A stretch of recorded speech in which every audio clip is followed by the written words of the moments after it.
Direct questions है या कुछ अलग भी है। अगर आप क्वेश्चंस करोगे, जितने भी आप सैंपल पेपर से करोगे तो आपको मिलेगा, देखोगे 90% क्वेश्चंस वही हैं जो हमने क्वेश्चंस डिस्कस किए हैं। आज सैंपल अभी हम डिस्कस करेंगे, आपको दिखाएंगे। तो ये आप अपने तरफ से करो। हर टॉपिक पे कम से कम 50 क्वेश्चन। आप मेरी क्लास डेली नहीं होती, वीकली होती है। शायद मैंने लास्ट क्लास संडे को लिया था। तो आपके पास एक वीक का टाइम है। एक वीक में आप किसी दिन 10 मिनट, 15 मिनट, 20 मिनट का टाइम निकालो, आधे घंटे का टाइम निकालो। आप कम से कम 50 क्वेश्चन उस टॉपिक का करो जहां से भी मिले। मैंने लास्ट टाइम के बच्चों को एक ऐप बताई थी, ऐप नहीं है, वेबसाइट है, बहुत ही अच्छा क्विज के लिए है। किसी को याद है कौन सा बताया था? काहूट है। इस पे जैसे केबीसी में क्वेश्चन आता है, ऐसे ही क्वेश्चन है काहूट पे। आपको क्वेश्चन दे देगा, 4 ऑप्शन दे देगा और उसका टाइमर टिक टिक टिक टिक स्टार्ट हो जाएगा। आप उस पे आपको इसमें लॉगिन करना पड़ेगा, अपने आईडी से आप लॉगिन कर लो। उसके बाद आप काहूट पे सिर्फ टॉपिक डालो। लाखों क्वेश्चंस उसमें पड़े हुए हैं। आप टॉपिक डालो यूएनओ एंड इट्स एजेंसी, आपको काहूट के 10, 15, 20, 25 क्वेश्चन के सेट खुल के आ जाएंगे। अब उस पे आपको प्रैक्टिस हो जाएगा कि कितने क्वेश्चन हम सर के नोट से कर पा रहे हैं। ठीक है, 10%, 15% ऐसे क्वेश्चन आएंगे जो आपको लगेगा टफ है या हमने नहीं सुना है या सर के नोट्स में नहीं है। उसके लिए हमको थोड़ा एडिशनल एफर्ट करना पड़ेगा, नोट्स पढ़ना पड़ेगा। मेरी क्लास में आपके फिर से क्वेश्चंस पूछने पड़ेंगे। सर आपने जो बताया इतने क्वेश्चन तो आ गए, ये क्वेश्चन अलग है, इसके लिए हम क्या करें? तो आपका जैसे अगर आपने क्वेश्चंस कर लिया होता, आपका ये टॉपिक प्रिपेयर हो जाता, यूएनओ एंड एजेंसीज। ठीक है, आपने अभी एक बार क्वेश्चंस कर लिए, 10 महीने, 2 महीने बाद, 15 दिन बाद, 1 महीने बाद फिर से मन हुआ कभी हम यूएनओ की एक बार फिर से रीचेक करें, कितना मुझे याद है, फिर से आप एज रिवीजन कर लो उसका क्वेश्चंस। ऐसे आपको अपनी तरफ से एफर्ट करने पड़ेंगे। ठीक है, सिर्फ यहाँ आओगे 1 घंटे 2 घंटे के लेक्चर सुन के चले जाओगे, नेक्स्ट हफ्ते फिर आओगे हमसे मिलने, तो उससे भला नहीं होगा। थोड़ा सा एफर्ट अपने तरफ से सिंसियर करना पड़ेगा। ओके, देखें करा यूएनओ के क्वेश्चंस देखें।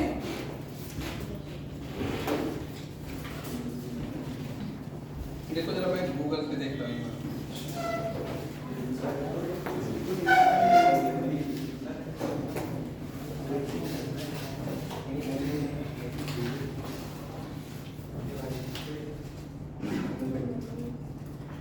क्वेश्चंस बहुत इंपॉर्टेंट है। लास्ट टाइम भी मैंने बताया था, दो चीज जरूर करो। एक तो सिलेबस हमेशा बार बार रीचेक करो और उसके बाद क्वेश्चंस करो। पहला क्वेश्चन जो मेरे इस पे गूगल पे जैसे मैंने लिखा इंपॉर्टेंट क्वेश्चंस ऑन यूएनओ, पहला क्वेश्चन आ रहा है, where is the headquarter of UNO? UNO का हेडक्वार्टर कहां पे है? यूएनओ का हेडक्वार्टर कहां पे है? आप नोट्स देखो, पहला ही मैंने पॉइंट लिखाया होगा, यूएनओ न्यूयॉर्क में है।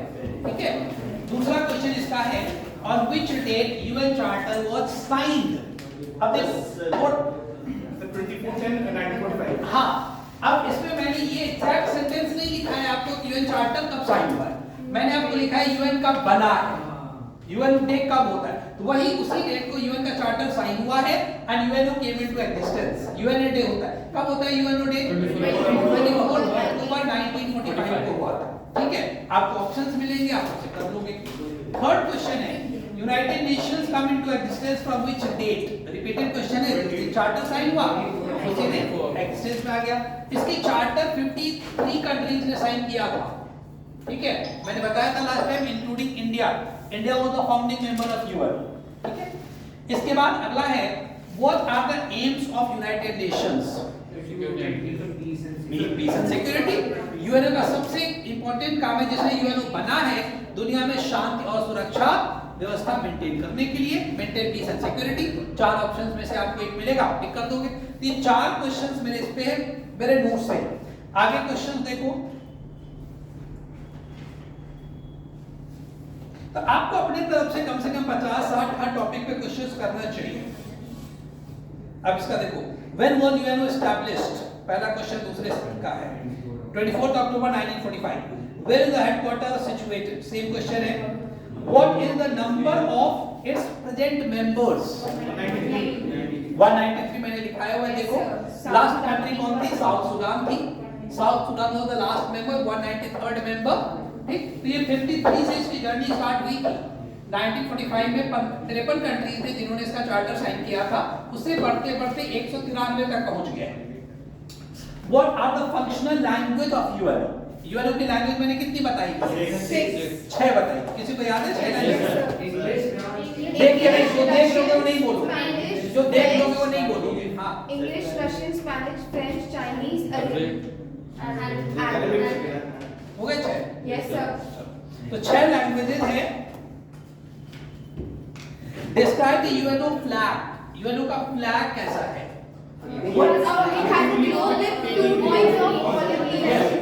बताया था कि ऑलिव ब्रांच में, ऑलिव के पत्ते में ग्लोब रखा। और ऑलिव ही क्यों, आम का पत्ता क्यों नहीं? Olive symbol of peace. पूरे वर्ल्ड में ऑलिव ब्रांच को पीस का सिंबल माना जाता है। Which country became its last member? South Sudan. Year 2011 दिया हुआ है, आप जहां पे लिखे साउथ सुडान डैश देके 2011 लिखो। Which is the biggest body of the UNO? UNO का सबसे बड़ा बॉडी ऑर्गेनाइजेशन कौन सा है? अब ये क्वेश्चन देखो किसी को नहीं पता, मैंने नोट्स में भी नहीं कराया। अब लॉजिकल सेंस अप्लाई करो, जनरल सेंस अप्लाई करो, ध्यान से सुनो, ध्यान से सुनो पहले। अब मैंने आपको बताया है general assembly.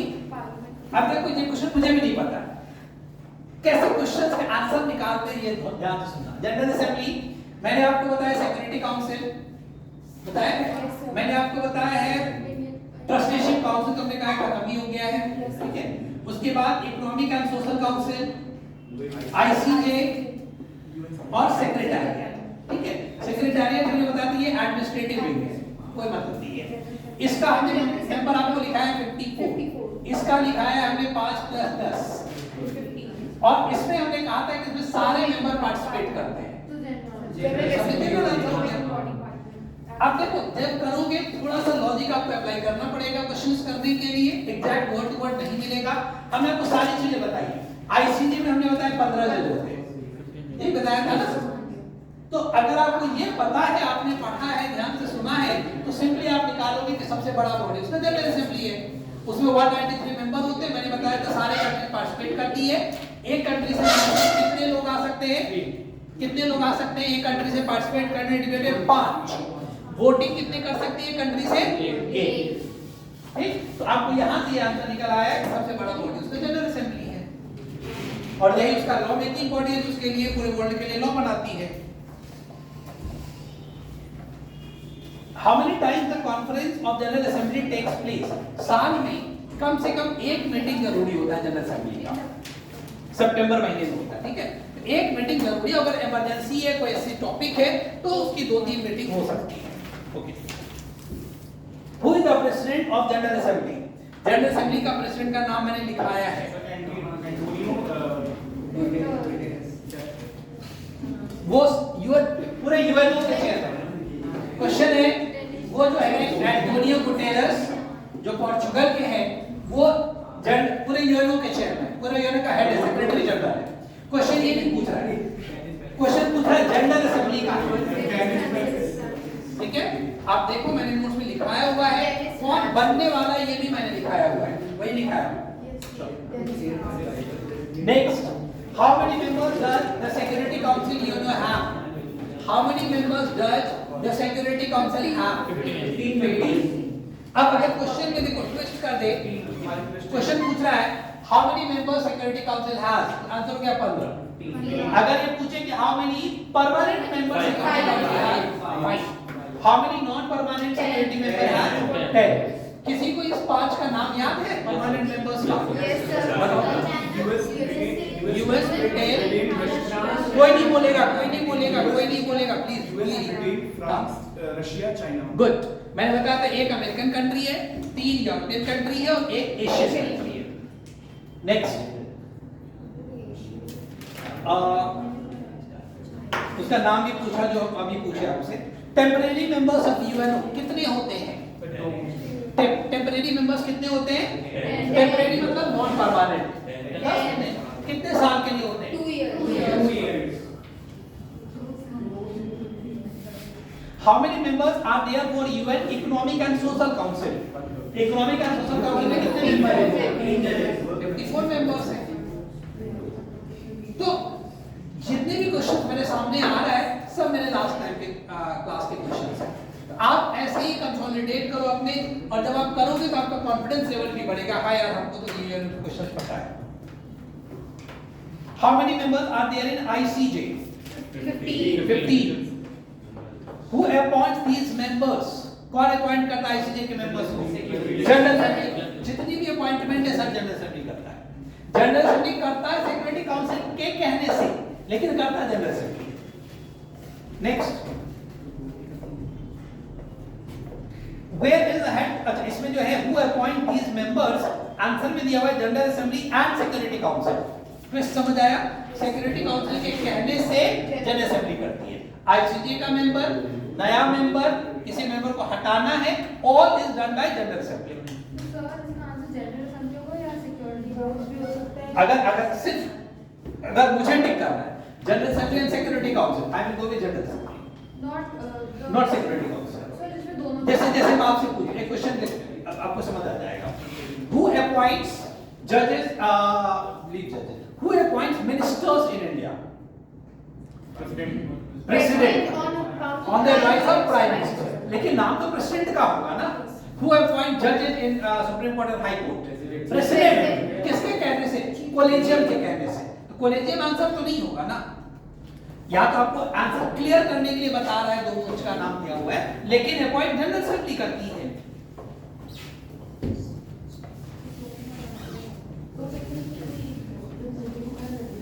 Next, where is the headquarters of International Court of Justice? ICJ का हेडक्वार्टर कहाँ पे है?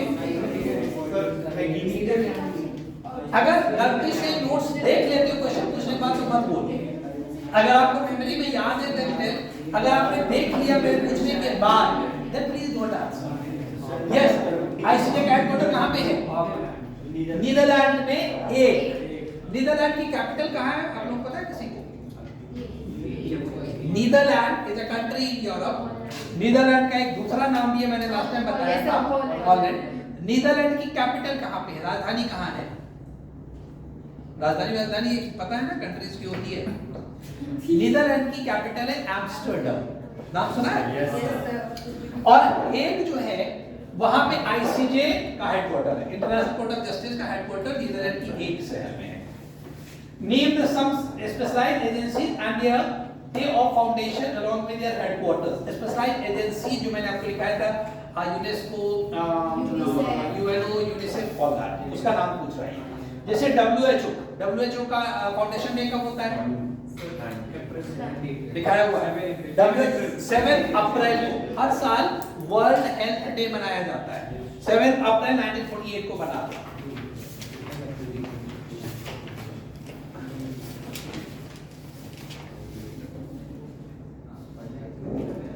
एक अगला क्वेश्चन है, when did UNO get Nobel Peace Prize? UNO को नोबेल पीस प्राइज मिला है 2001 में। Who is the secretary general of UN? Secretary general कौन है अभी? Antonio Guterres. किस कंट्री का है? पोर्चुगल का। ये पोर्चुगल के प्राइम मिनिस्टर थे पहले। फिर वही क्वेश्चन है, what is the official language? Who is the first Indian woman to be appointed as a judge to the UN International Tribunal for? नहीं, क्वेश्चन चेंज है। ये अलग क्वेश्चन है, वो आईसीजे से रिलेटेड क्वेश्चन है, जनरल गलती से। अच्छा, ऐसे क्वेश्चन में क्या होगा, जब आपने आधा क्वेश्चन पढ़ा, 4 ऑप्शन देखा, विजय लक्ष्मी पंडित देखा, विजय लक्ष्मी पंडित आंख बंद करके टिक कर दो। इसलिए कहते हैं कि क्वेश्चंस को बिना पढ़े ऑप्शंस टिक मत करो। क्वेश्चंस पढ़ो, चारों ऑप्शंस को रीड करो and then you go with the answer. इसमें है first Indian women to be appointed as जज to the UN international tribunal for the law of the sea. ये बना था 2017 में। नीरू चड्ढा इंडियन थी जिनको जज बनाया गया था। I'm leaving it. अब आपको अगले क्लास में कम से कम 50 क्वेश्चन अपने तरफ से करके आना है। या 50 क्वेश्चन यूएनओ का करके आ रहे हैं, मुझे पता है हम कर पा रहे हैं। करने से पहले एक बार मेरे नोट्स को जरूर रीड कर लेना, ठीक है? जो लास्ट क्लास में नहीं थे, लास्ट क्लास की मेरी रिकॉर्डिंग में नहीं है, इसलिए मैंने सर से कहा कि आज से रिकॉर्डिंग कर लो। जो बच्चे नहीं आ रहे उनको दे दो, या जो नहीं आ पा रहे उनको दे दो। लास्ट क्लास की मेरी रिकॉर्डिंग नहीं है तो थोड़ा 10 मिनट 15 मिनट आधे घंटे टाइम निकाल के आप आज से लेके अगले संडे तक जब तक मेरी क्लास होगी, जो पुराने बच्चे जो मेरी क्लास में थे उनसे लेके नोट्स लिए, ठीक है, इट विल हेल्प यू। ना आज का टॉपिक बताओ, क्या बोलो, जो कहोगे वही करेंगे। क्या करंट, वो तो फ्रांस में या करंट, वो तो एक टॉपिक हो गया। करंट अफेयर्स एक टॉपिक, करंट ही कर रहा है आज या कोई, देखो दो टॉपिक है आपका जो जीके पार्ट है वो दो टॉपिक है उसमें, एक तो है स्टैटिक जीके होता है, स्टैटिक जीके है, और एक है करंट है। तो जो करंट है वो तो स्टैटिक जीके में आपका आ गया हिस्ट्री है, ज्योग्राफी है, जैसे हमने यूएनओ पढ़ा है। स्टैटिक जीके का मतलब जो कभी नहीं बदलता। अब यूएनओ तो जब से बना है आज से 70-75 साल से वैसे ही है। वो टॉपिक हिस्ट्री है, अकबर के बारे में पढ़ना है, बाबर के बारे में, तो स्टार्टिंग में आ गया। और करंट में जो डेली चेंज हो रहा है, ठीक है। अभी आपको क्या करना है? ज्योग्राफी,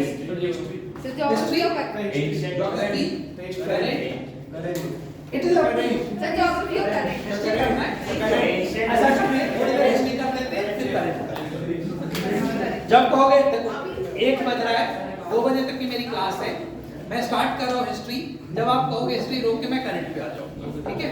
जब आप लोग बोर हो जाना या थक जाना तो बता देना, चेंज कर देंगे। चलो हिस्ट्री में देखो, अब हिस्ट्री में क्या कर रहा है, हिस्ट्री तो कोई लिमिट ही नहीं है। देखो हिस्ट्री में 3 चीजें हैं, हिस्ट्री,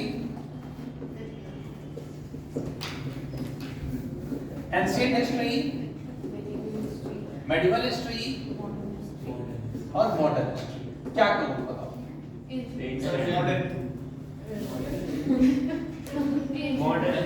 मेरे ख्याल से भी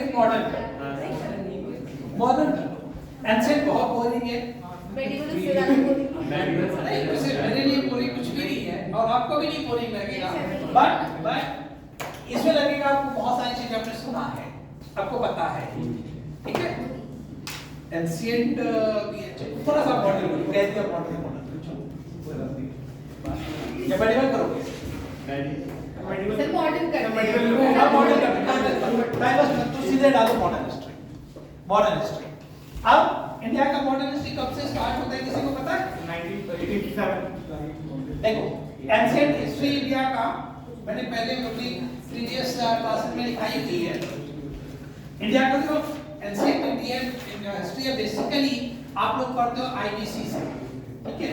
उसके पहले पैलेलिथिक एज है, बहुत ज्यादा आप लोगों को नहीं करना है, Palaeolithic age and all. IBC start with Indus Valley civilization, ठीक है। आईबीसी के बाद हम लोग पढ़ते हैं वैदिक एज। वैदिक एज पढ़ते हैं, वैदिक में 2 पार्ट है, अर्ली वैदिक एंड लेटर वैदिक। अर्ली वैदिक में ऋग्वेद लिखा गया था, लेटर वैदिक में बाकी दूसरे अलग वेद लिखे गए थे। वैदिक एज के बाद हम लोग पढ़ते हैं 16 महाजनपदास। नाम सुना है? Yes sir. ये पढ़ा है आपने, इसी में मगध पढ़ा होगा आपने, Yes, sir. सबसे सुपर पार्ट था। इसके बाद महाजनपदास के बाद हम लोग पढ़ते हैं Buddhism and Jainism. Buddhism and Jainism है, ये सब एंशिएंट का टॉपिक है। उसके बाद जैनिज्म के बाद हम लोग पढ़ते हैं मौर्य डायनेस्टी, ठीक है। मौर्य डायनेस्टी, मौर्य डायनेस्टी के बाद एक तो छोटी-छोटी डायनेस्टी है, like Shunga dynasty, Kanva dynasty. इसके बाद जो सबसे पावरफुल डायनेस्टी आती है एंशिएंट इंडिया में, वो है गुप्ता डायनेस्टी। गुप्ता डायनेस्टी, और गुप्ता डायनेस्टी के बाद, गुप्ता डायनेस्टी लगभग एंड होता है 550 एडी के आसपास। इसके बाद एक सबसे इंपॉर्टेंट रूलर बचता है, वो बढ़ता है वर्धन डायनेस्टी का हर्षवर्धन। और हर्षवर्धन की डेथ होती है 647 AD में। Harshvardhan died in 647 AD. With the death of Harshvardhan, the ancient history of India ends. 647 AD में हर्षवर्धन की डेथ हो जाती है, ठीक है। वो कन्नौज के राजा होते हैं, इलाहाबाद से प्रयागराज इनका बहुत लगाव होता है, वो 4 साल पर इलाहाबाद आते हैं, बहुत दान करके जाते हैं। 647 AD में उनकी डेथ हो जाती है, एंशिएंट इंडिया यहाँ पे एंड हो जाता है। इसके बाद स्टार्ट होता है मेडिवल हिस्ट्री। मेडिवल हिस्ट्री भी आपका 2 पार्ट में है, अर्ली मेडिवल और लेटर मेडिवल। अर्ली मेडिवल में आपका आता है, इसके बाद ट्रायंगुलर कॉन्फ्लिक्ट आता है।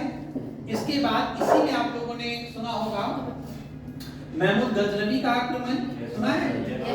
महमूद गजनवी, महमद गोरी का आक्रमण। इसी में तराइन का पहला युद्ध, तराइन का दूसरा युद्ध पृथ्वीराज चौहान और मोहम्मद गौरी के बीच का ये। इसके बाद लेटर मेडिवल में आता है दिल्ली सल्तनत और मुगल्स। ये दो टॉपिक आपके लेटर मेडिवल। दिल्ली सल्तनत में आप लोगों ने सुना होगा गुलाम वंश, खिलजी वंश, सैयद वंश, तुगलक वंश, सरूदी वंश, ये पांचों वंश दिल्ली सल्तनत में आ जाएंगे। और मुगल्स का तो आप लोगों को पता ही है, बाबर से लेके बहादुर शाह जफर एग्जाइल होता है 1857 की क्रांति के बाद।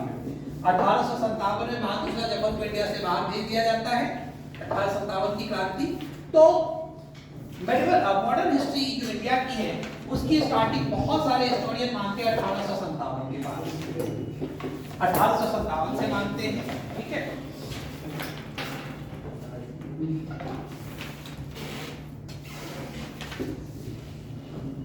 बहुत मानते हैं 1757 से, ठीक है। दोनों में डिफरेंस क्या है देखो। 1857 में मुगल्स खत्म हो जाते हैं इंडिया से और इंडिया पे पूरी तरह से ब्रिटिशर्स का रूल हो जाता है। यहाँ पे क्या डिफरेंस है, मैंने 1757 क्यों कहा? 1757 में पहली बार इंडिया में ब्रिटिश ईस्ट इंडिया कंपनी एक लड़ाई लड़ती है और वो इंडिया के लोकल रूलर को हरा के एक एरिया पे कैप्चर कर लेती है। जब वो इंडिया में पहली बार कैप्चर करती है एक पॉलिटिकल एरियाज पे, वहां से वो अपनी पावर को बढ़ाने लगती है। अब आप यहाँ से देखोगे कि यहाँ से ब्रिटिशर्स का पावर बढ़ने लगेगा और मुगल्स की पावर घटने लगेगी 1757 के बाद से, ठीक है। मुगल्स डाउनफॉल होगा और ब्रिटिशर्स का राइज होगा। तो बहुत सारे यहाँ से मान लेते हैं, कहीं से भी मान लो कोई फर्क नहीं पड़ता। 1757 मान लो, 1857 आपको 1757 भी समझना है, 1857 भी समझना है। तो हम चूंकि मॉडर्न ही डिस्कस करेंगे, आप डालो 1757। 1757 से थोड़ा सा पहले एक इंट्रो करेंगे। 1757 से ही हम बताएंगे कि है क्या, थोड़ा सा वर्ल्ड हिस्ट्री को समझो के बाद हम आएंगे।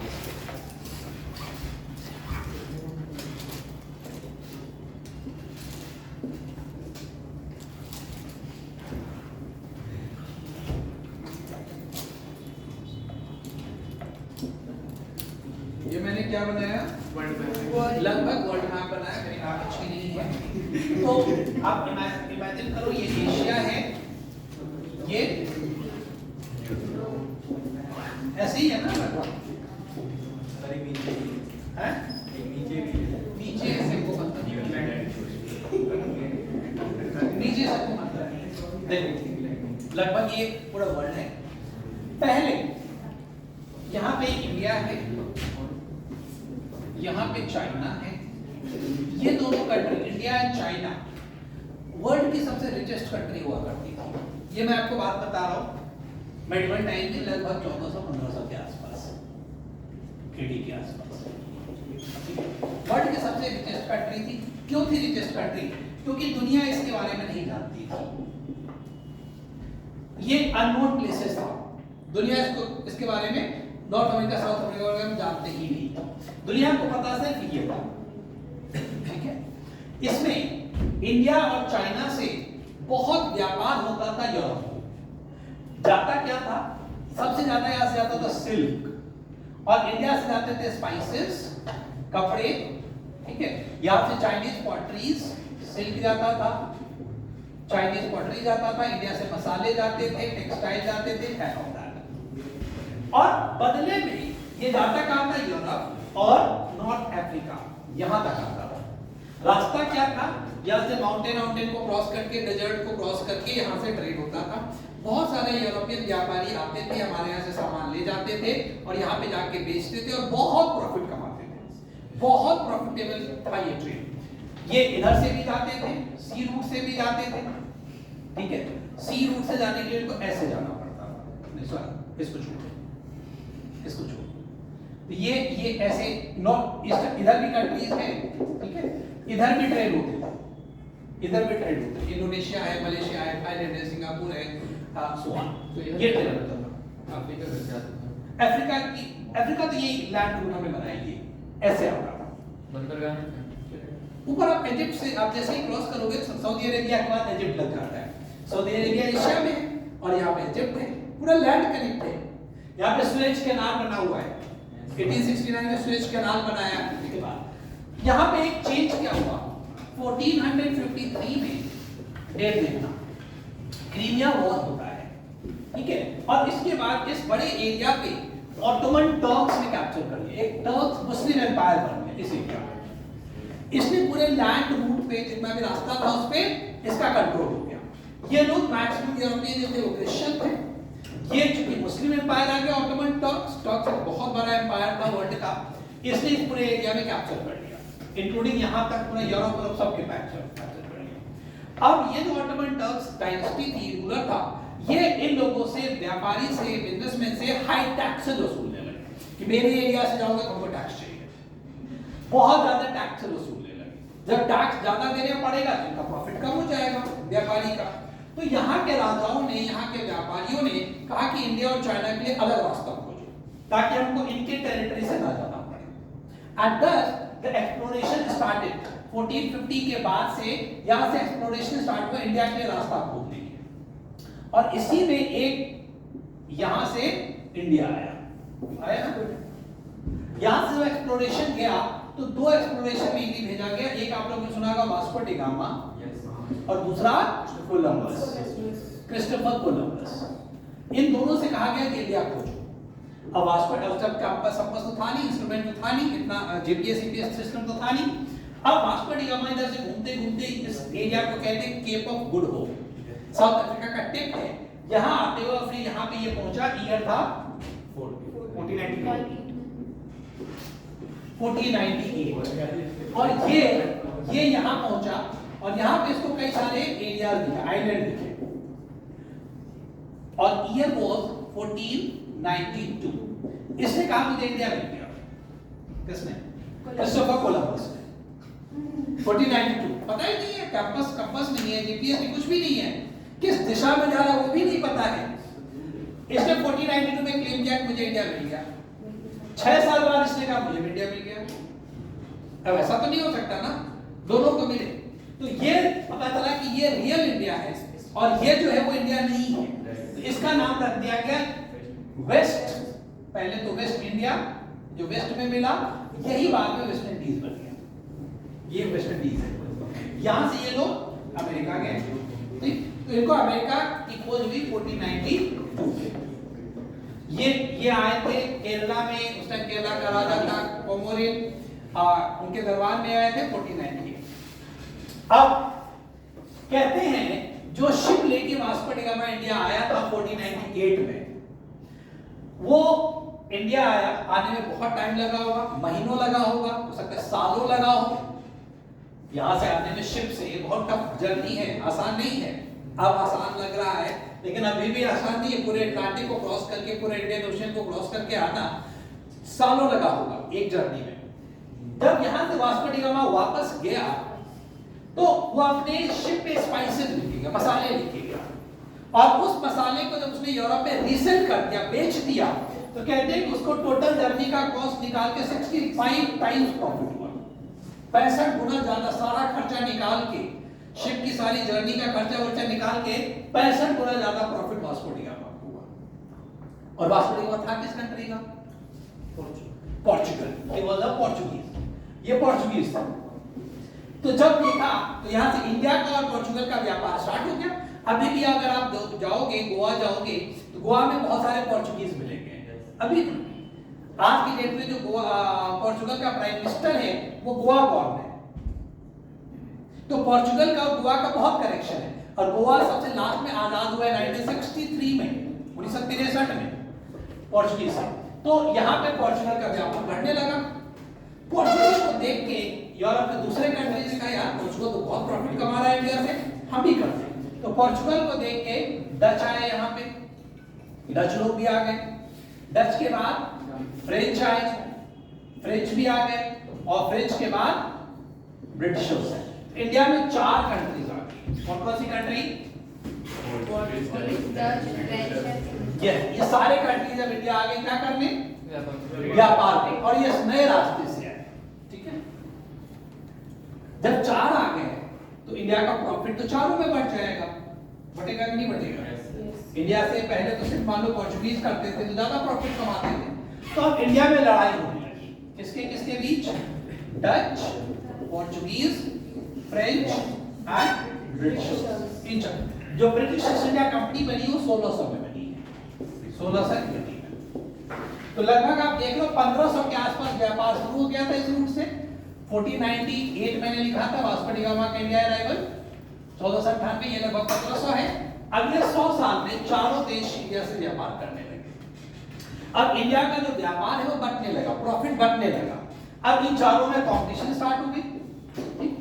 इस कंपटीशन में फाइनली जो डच लोग थे वो कहा कि हमको ज्यादा लड़ाई झगड़ा नहीं करना है, तुम लोग करो इंडिया को देखो।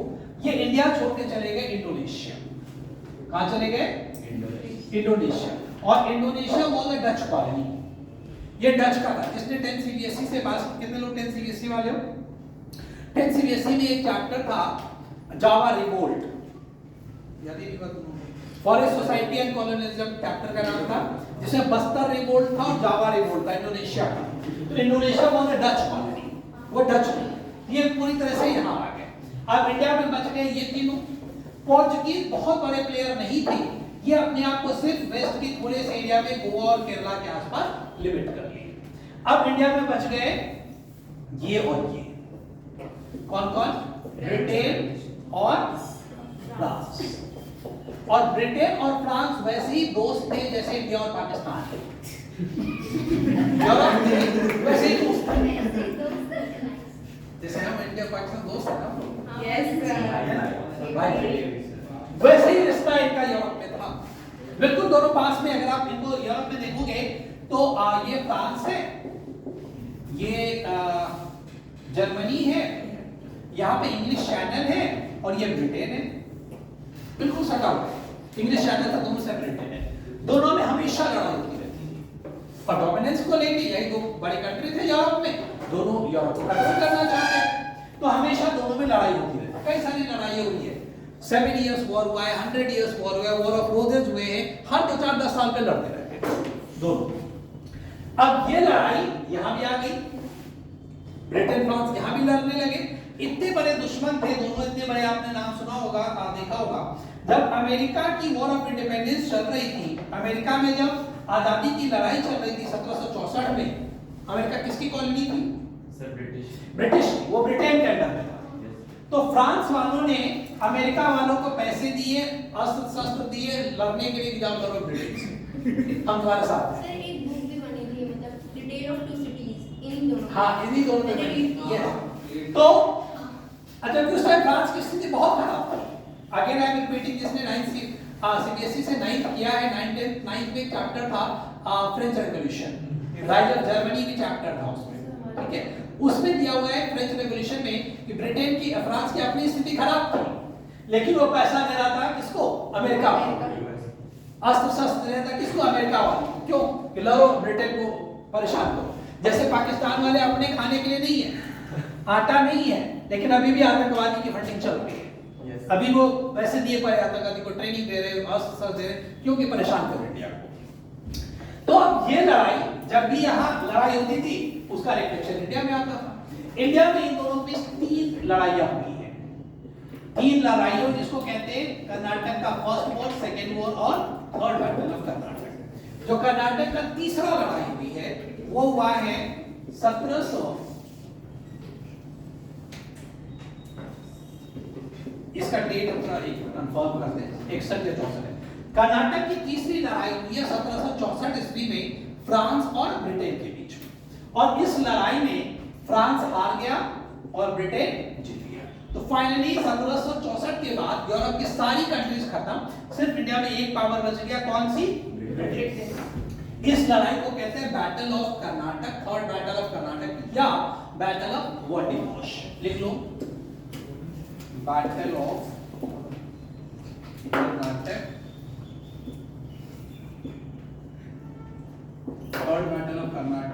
इसी का और नाम है, दूसरा नाम है battle of वोंडीबोश।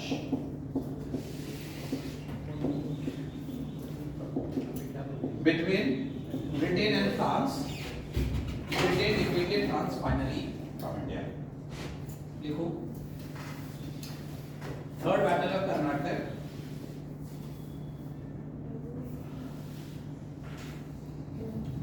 Third battle of Karnataka और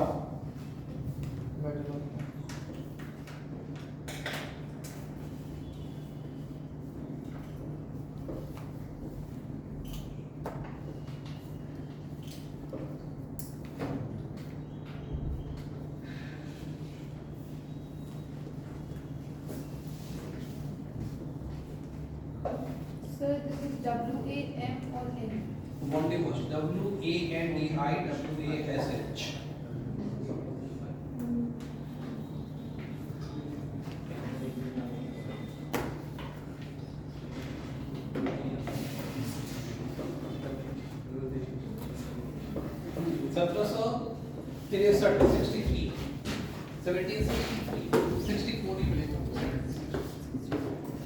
ठीक है, Britain finally defeated France.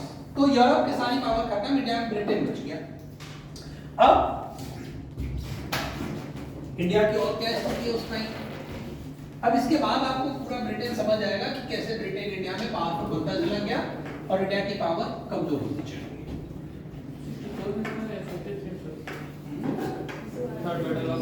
Third battle of Karnataka या battle of Wandiwash fought in 1763 between Britain and France. Britain defeated France. अब इंडिया की क्या स्थिति थी उस टाइम? देखो, इंडिया में, अब मैं भी आपको हिस्ट्री डिस्कस कर रहा हूं, लगभग 1750 के आसपास। इस टाइम तक आते हैं 1600 में ब्रिटिश ईस्ट इंडिया कंपनी बनी थी और अगले 100 साल में उसने यूरोप के सारे पावर को हरा दिया और अपने आप को इंडिया में स्ट्रॉन्ग बना लिया, राइज कर लिया। इसी टाइम 1707 में औरंगजेब की डेथ हो जाती है। औरंगजेब की डेथ होती है and Aurangzeb was the last powerful ruler of Mughal dynasty। जो मुगल डायनेस्टी है, मुगल डायनेस्टी हम मेडिवल में आपको कराएंगे। मुगल डायनेस्टी 1526 में इंडिया में एस्टैब्लिश होती है और 1857 में खत्म हो जाती है। ये टोटल है 331 साल की हिस्ट्री है। इसमें टोटल 6 + 11 17 राजा रूल करते हैं, 17 रूलर्स रूल करते हैं। मुगल डायनेस्टी में टोटल 17 राजा थे। इसमें जो पहले 6 थे इनको कहते हैं ग्रेट मुगल्स। क्या कहते हैं? Great Mughals. कौन कौन है? बाबर, हुमायूं, अकबर, जहांगीर, शाहजहां। ये 6 हैं ग्रेट मुगल। ये बहुत पावरफुल थे अपने टाइम में, इनके सामने किसी का कुछ नहीं चलता। इसी टाइम जब इंडिया में अकबर राजा थे तो ईस्ट इंडिया कंपनी ने इनसे परमिशन मांगा था कि आपको इंडिया में ट्रेड करने दीजिए। ठीक है, इनका कैपिटल आया था थॉमस प्लस, तो ये इनसे परमिशन मांगा था। फाइनली जहांगीर ने परमिशन दिया। इन दोनों से परमिशन मांग के उन्होंने ट्रेड स्टार्ट किया था। सूरत से, गुजरात से ट्रेड स्टार्ट किया। और आगे देखोगे औरंगजेब की जब 1707 में डेथ हो जाती है, इसके बाद मुगल डायनेस्टी डाउनफॉल में चला जाता है, उसकी पावर कमजोर होने लगती है। और आप देख रहे हो कि 1700 के बाद ईस्ट इंडिया कंपनी की पावर राइज कर रही है। ईस्ट इंडिया कंपनी राइज पे है, उसकी पावर बढ़ रही है। ठीक, क्योंकि वो सारे यूरोपियंस को भी हरा चुकी है, यहां से मुगल्स कमजोर हो रही है, तो उसके लिए ओपन फील्ड इंडिया में। इस टाइम इंडिया में एक तो मुगल डायनेस्टी अभी मैंने कहा कमजोर हो रही है, डाउनफॉल पे है। और कौन सी शक्ति थी जो ईस्ट इंडिया कंपनी को रोक सकता था? ब्रिटिशर्स को रोक सकता था। एक बहुत पावरफुल यहाँ पे था मराठा, बहुत पावरफुल। ठीक है, एक यहाँ पे छोटी सी डायनेस्टी थी मैसूर, टीपू सुल्तान की। ठीक है, अब 1700 यहाँ पे देखो, 1757 में लिखो तो बैटल ऑफ प्लासी हुआ है। बैटल ऑफ प्लासी, ठीक। और ये पहला पॉलिटिकल बैटल है ईस्ट इंडिया कंपनी का, जिसमें उसने इंडिया में एक राजा को हराया, इंडिया के राजा को हराया। ये बंगाल में लड़ा था और बंगाल के राजा नवाब को हराया था। 1757 is the battle of Plassey. In 1757, in the Battle of Plassey, in 1757, in the Battle of Plassey, East India Company defeated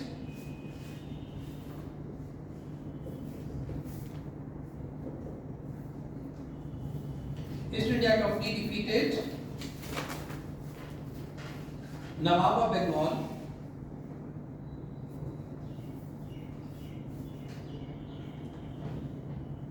Siraj-ud-Dawla.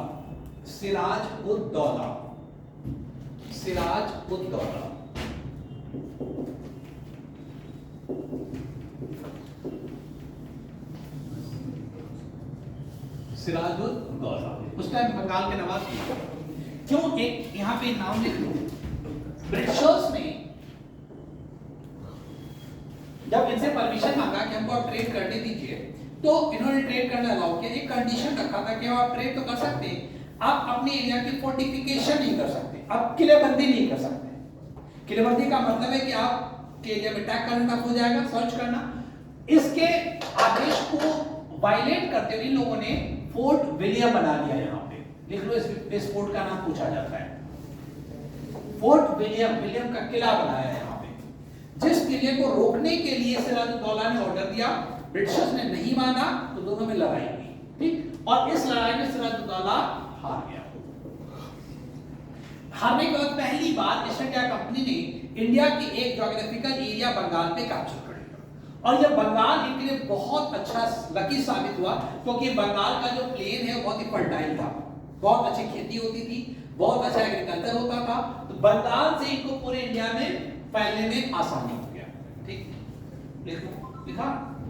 इसके बाद अगला इंपॉर्टेंट बैटल लिखो 1764 1764 बैटल ऑफ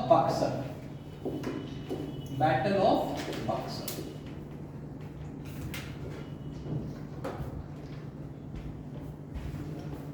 ये सबसे इंपॉर्टेंट बैटल है इंडिया का। ईस्ट इंडिया कंपनी जो रहा, इसमें क्या हुआ देखो। अब इसमें battle Buxar UP Bihar border पे एक जगह है। अगर आप जाएंगे तो इलाहाबाद से 2-2.5 किलोमीटर मुगलसराय है, वहां से 100 किलोमीटर आगे बक्सर है। इस लड़ाई में इंडिया की 3 पावर एक साथ लड़ रही थी। और कौन थी? मुगल्स, बंगाल और अवध। ये 3 कंबाइंड आर्मी थी इंडिया की। अगर मैं मुगल्स कह रहा हूं तो मुगल्स का मतलब है पूरे नॉर्थ इंडिया। दिल्ली से रूल कर रहे थे, लगभग पूरा इंडिया, नॉर्थ इंडिया में उनका रूल था। बंगाल, ध्यान से सुनना, बंगाल का ज्योग्राफिकल एरिया। बंगाल का मतलब है आज का वेस्ट बंगाल, आज का बांग्लादेश, आज का बिहार, आज का उड़ीसा, आज का असम। इतना बड़ा था बंगाल प्रोविंस। बांग्लादेश हमारा ही था। इतना बड़ा इंडिया का राजा लड़ रहा था। और अवध मतलब हो गया यूपी उत्तराखंड सबको मिला दो, लखनऊ के आसपास का। अगर हम इस तीनों रूरल को मिला देते हैं, लगभग पूरा आधा इंडिया हो गया। अब साउथ को सिर्फ छोड़ दो, पूरा नॉर्थ इंडिया के रूलर्स लड़े और इस लड़ाई में हार गए। बैटल ऑफ बक्सर में इंडियन पार्टीज हार गई। तो इसके बाद अब ब्रिटिश को रोकने वाला कोई है ही नहीं, क्योंकि सारी पावर को हरा दिया। साउथ में मैंने बताया एक पावर मराठा थी। एक मिनट फिर मराठा पे आते हैं। In the Battle of Buxar, East India Company defeated combined armies of. In the Battle of Buxar, जिसको हिंदी में इंग्लिश लिखने में प्रॉब्लम बताता ना, that will translate in Hindi. In the Battle of Buxar, English East India Company defeated the combined armies of Mughal राजा उस time था शाह आलम।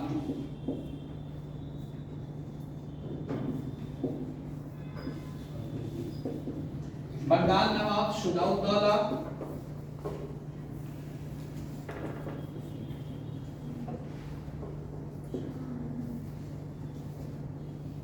and Awadh ruler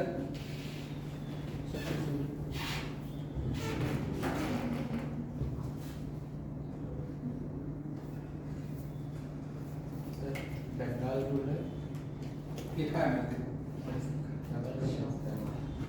Shujauddaula.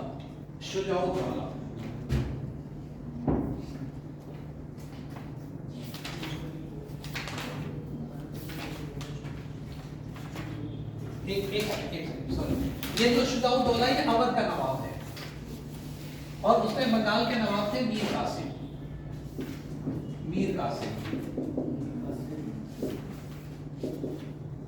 Mir Qasim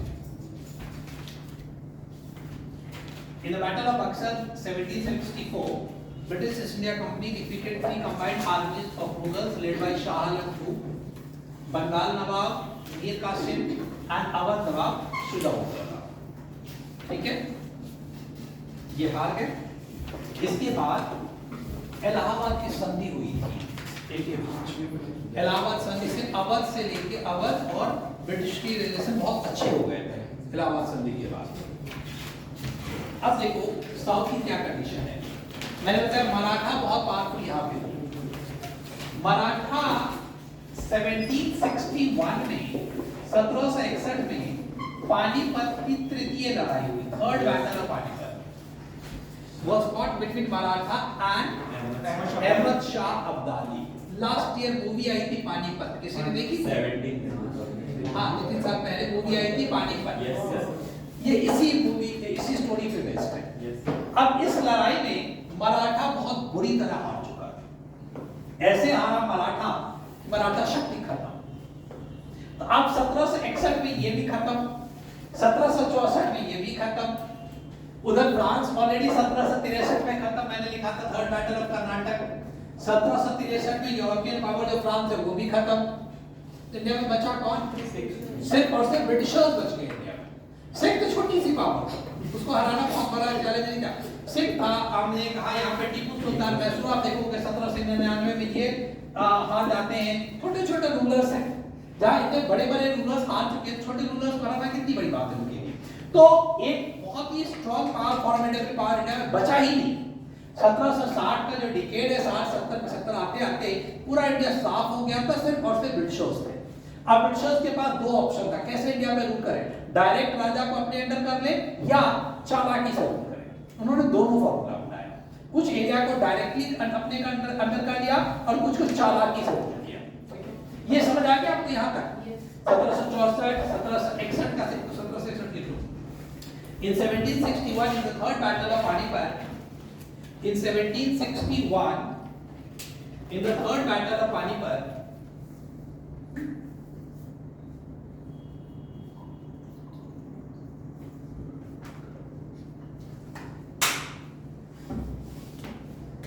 Maratha was defeated by Ahmad Shah Abdali, the Afghan ruler. Maratha was defeated by Ahmad Shah Abdali,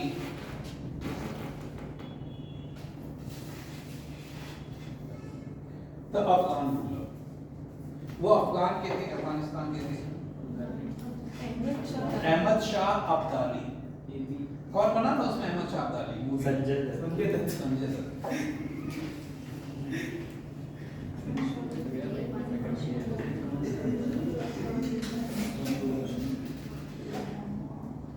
देखिए sir Maratha Peshwa कौन था उस समय?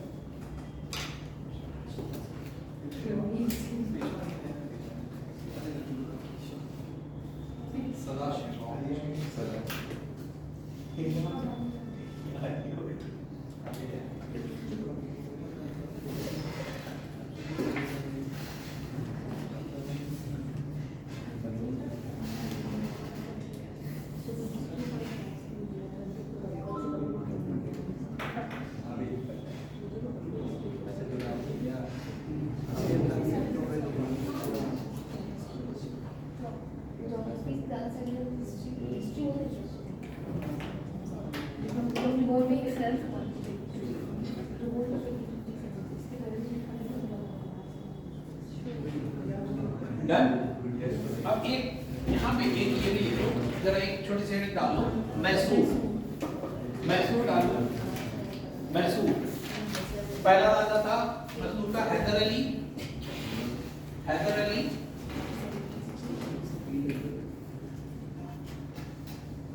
He was defeated by British।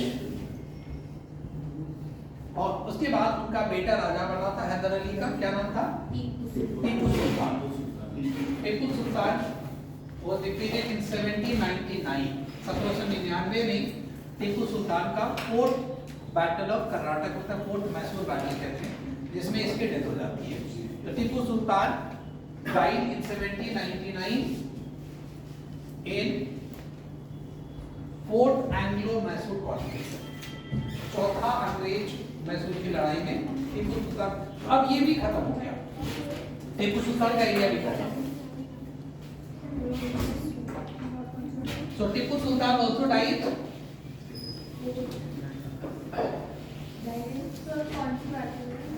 Fourth Anglo Mysore battle, चौथा अंग्रेज और मैसूर की जो लड़ाई होती है, in that Tipu Sultan died.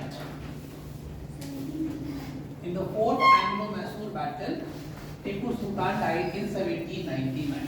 Then, अब यहाँ से मैंने आपको बताया कि आप देख रहे हो कि 1764 के बाद या लगभग 1764 से इंडिया में ब्रिटिशर्स स्ट्रॉन्ग बनने लगे और 1800 आते आते 1799 टीपू सुल्तान की डेथ होते होते लगभग 1800 के आसपास पूरे इंडिया का एक फॉर्मिडेबल पावर बन गया ब्रिटिश। अब उसको इंडिया में चैलेंज करने वाला कोई नहीं है। अब उनको इंडिया में रूल करने का दो तरीका मैंने बताया, डायरेक्टली रूल करे, किसी भी राजा को अपने अंडर ले ले, या वो चालाकी से करे। तो उन्होंने दोनों फॉर्मूला अपनाया, कुछ एरिया को डायरेक्टली रूल किया, कुछ एरिया पे चालाकी से। चालाकी में आप लोगों ने एक पॉलिसी सुना होगा, सब्सिडियरी अलायंस, नाम सुना है? Yes sir. किसने सुना है? क्या था इसमें? सर इसको हिंदी में कहते हैं सहायक संधि व्यवस्था। नाम सुना है? हिंदी सुना है? सर सब्सिडी छीन ली गई, like he stop the subsidy of the, नहीं ये ऐसा कुछ नहीं। अब सहायक संधि व्यवस्था लेके आया था, नाम लिखो, लॉर्ड वेलेस्ली। उस टाइम इंडिया के वाइसरॉय थे लॉर्ड वेलेस्ली। लॉर्ड वेलेस्ली नाम लिखो। सहायक संधि व्यवस्था, ये subsidiary alliance was introduced in India by Lord Wellesley, the governor general of India at that time. इस टाइम ये इंडिया के गवर्नर जनरल थे। Lord Wellesley introduced subsidiary alliance in India. अब कितने चालाक लोग थे, मैं आपको ये बता रहा है इसके through. Subsidiary alliance was introduced in India by Lord Wellesley. ये गवर्नर जनरल थे। गवर्नर जनरल इंडिया में सबसे बड़ा ऑफिसर होता था। गवर्नर जनरल ब्रिटिश का सबसे बड़ा ऑफिसर होता था इंडिया में। अब अभी मैंने बताया कि इंडिया में सारी पावर को हरा चुके हैं, it became the super power in India, nobody in India could challenge British now. Subsidiary alliance, और उस टाइम इंडिया में बहुत छोटे छोटे राजा रूल कर रहे थे, हजारों राजा रूल कर रहे थे। अब इन्होंने सब्सिडियरी अलायंस में इंडियन, अब हजारों राजा रूल कर रहे इंडिया में। जब इंडिया आजाद हुआ था उस टाइम लगभग 600 प्रिंसली स्टेट्स थे इंडिया में, 550 के आसपास उस टाइम भी। अब इतने राजा रूल कर रहे हैं इंडिया में, जब ये रूल करेंगे तो आपस में लड़ेंगे भी, लड़ाई होगी ना, और लड़ाई होगी तो एक दूसरे का एरिया का जो पावरफुल है दूसरे का एरिया कैप्चर कर लिया। यहाँ पे बैठा हुआ है ब्रिटिशर्स, सुपर पावर बैठा हुआ है। तो ब्रिटिशर्स ने कहा, लॉर्ड वेलेस्ली ने कहा कि हम आपको एक ऑफर दे रहे हैं, इंडियन राजाओं के लिए ऑफर था कि आप हमसे सब्सिडियरी अलायंस कर लीजिए। जो भी अगर आप हमसे सब्सिडियरी अलायंस करेंगे तो हम आपको प्रोटेक्ट करेंगे, अगर आप पे कोई अटैक करेगा तो हम आपको प्रोटेक्ट करेंगे, आपकी सारी सुरक्षा की जिम्मेवारी मेरी हो जाएगी। अगर आप लोग राजा होगे तो करोगे कि नहीं ब्रिटिश के साथ अलायंस? यस कि नहीं करोगे? स्टेट बचाना। आपस में आप देख रहे हो कि यार ये मेरे बगल में बहुत पावरफुल राजा है, ये तो किसी भी टाइम यही है नाटो। अभी जो रशिया यूक्रेन की लड़ाई चल रही है उसका यही कारण है। रशिया यूक्रेन की लड़ाई का कारण क्या है? यहाँ पे रशिया है, यहाँ पे यूक्रेन है, ठीक है, और यहाँ पे यूरोप है। यूरोप का जो अमेरिका लेड ग्रुप है नाटो, है ना नाटो। अब रशिया, यूक्रेन को पता है, यूक्रेन का एक छोटा सा एरिया है क्रीमिया, नाम सुना होगा आपने। क्रीमिया को 4 साल पहले रशिया ने जबरदस्ती छीन लिया, कैप्चर कर लिया। क्रीमिया भी रशिया के अंदर में है। अब यूक्रेन को ये डर है कि क्रीमिया हमसे छीन लिया है, हमको भी किसी टाइम छीन लेगा, इसे तो हम लड़ नहीं सकते, इतना बड़ा पावरफुल है, तो हम क्यों ना नाटो का मेंबर बन जाए। नाटो की ट्रीटी ये कहती है कि जो भी नाटो का मेंबर होगा, अगर उस पे कोई थर्ड पार्टी अटैक करेगी तो नाटो की सारी कंट्री मिलकर उसको बचाएंगे। नाटो का हेड अमेरिका है, ब्रिटेन है, फ्रांस है, तो यूक्रेन क्या करेगा, नाटो का मेंबर बनेगा कि नहीं बनेगा? बनेगा। यही कोशिश कर रहा था यूक्रेन नाटो का मेंबर बनने का। रशिया के लिए नाटो का मेंबर बनने का मतलब है कि मेरे बॉर्डर पे अमेरिका की फोर्स आ जाएगी, ये तो होने नहीं देंगे, हम तो वो नाटो का मेंबर नहीं बनने देंगे। कैसे बन जाओगे? इसलिए उसने डाला, यही कारण है। अब छोड़ा उसमें, अब डाइवर्ट नहीं होने टॉपिक, ये शायद आपको पता होगा। यस। तो अब यहाँ पे देखो, छोटे छोटे राजा के मन में डर है कि अगर हम ट्रीटी साइन नहीं करेंगे तो हमको बड़े राजा अटैक करके मेरा छीन लेंगे। तो कई सारे राजा तैयार हो गए। अब इसके बदले इनको ये प्रोटेक्शन देंगे, बदले में भी तो कुछ लेंगे। ब्रिटिशर्स इतने बेवकूफ तो नहीं है ना कि हम सब कुछ अपने, इन्होंने 4 कंडीशन रखी ब्रिटिशर्स ने, बदले में आपको बस मेरे लिए 4 काम करना होगा। बहुत आसान काम है, आप लोग आसानी से कर लोगे। पहला काम ये है कि मेरी कुछ आर्मी फोर्स आपको अपने पास रखना पड़ेगा। मान लो 5000 मेरी आर्मी आपके राज्य में रहेगा, उसका खर्चा आपको देना पड़ेगा, ठीक है? राजन का इतना बड़ा है, लाखों लोग हैं हमारे यहाँ, खा पी रहे, 5000 और सही, क्या फर्क पड़ता है, ठीक? दूसरा, मेरे एक ऑफिसर को आपको अपने दरबार में रखना पड़ेगा। क्या बात है, हजारों ऑफिसर है, एक और आ जाएगा, क्या फर्क पड़ेगा? तीसरा, आप कोई भी एग्रीमेंट बिना मेरे परमिशन के नहीं करोगे, आप आपस में एग्रीमेंट नहीं करोगे और किसी विदेशी से भी एग्रीमेंट नहीं करोगे।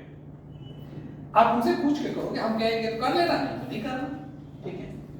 और इसी में एक था, किसी फॉरेनर को अपने दरबार में नहीं रखोगे बिना मेरी इजाजत के। ठीक है, ये कौन सी बात है, नहीं रखें, पूछ लेंगे आपसे। सर पहला राजा कौन था जिसने बता रहे। अब ये 4 कंडीशन, इस 4 कंडीशन का इंपैक्ट देखो कितना बड़ा होगा। अब ये 5000 आर्मी, मान लो इसने एग्रीमेंट साइन कर लिया, इसने कर लिया, इसने कर लिया, इसने, मतलब 4 राजाओं ने एग्रीमेंट साइन कर लिया। तो अब हम एक एग्जांपल दिए 5000, वो आर्मी 7000 हो सकता है, 10000 हो सकता है, 20, हम 5-6000 मानते हैं। अब ये 5000 करके 4 एरिया में 20000 आर्मी हो गई, ठीक है? उसका खर्चा कौन देगा? कौन दे रहा है? The ruler of the Indian राजा देगा।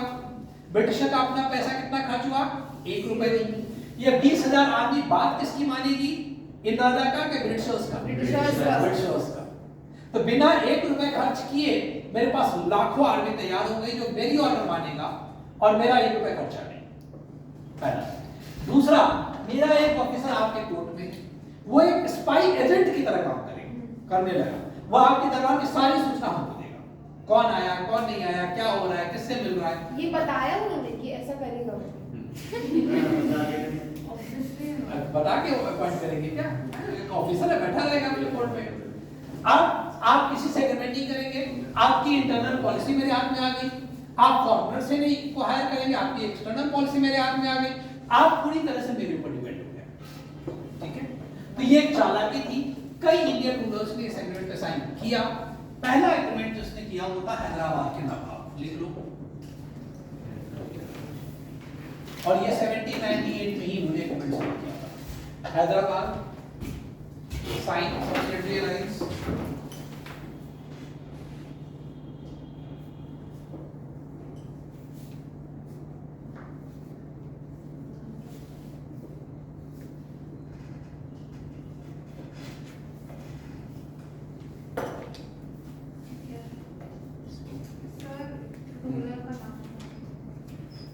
हैदराबाद के रूलर का।